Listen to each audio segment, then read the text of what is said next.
Good morning, here we are again with another VIM installation. Today we're going to install the VIM system according to the plans drawn.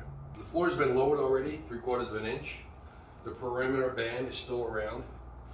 The drain is going to be in the center. This pan is a 4x5. The actual shower is going to be about 6.5 feet by about 7 feet. We can mark the hole in the center of the shower. We can draw it and make an 8-inch hole and then install. For quick installation, 2.5 to 3 hours, what we do is we pre-cut all our board. Cut our 1/2 inch and our 1/4 inch for the strips around the shower. You see that we've got all our 1/4 inch installed, thin set it and screwed in. And then our 1/2 inch board is installed on top of that, also screwed in. And now we're going to screw this pan in and the holes going around it.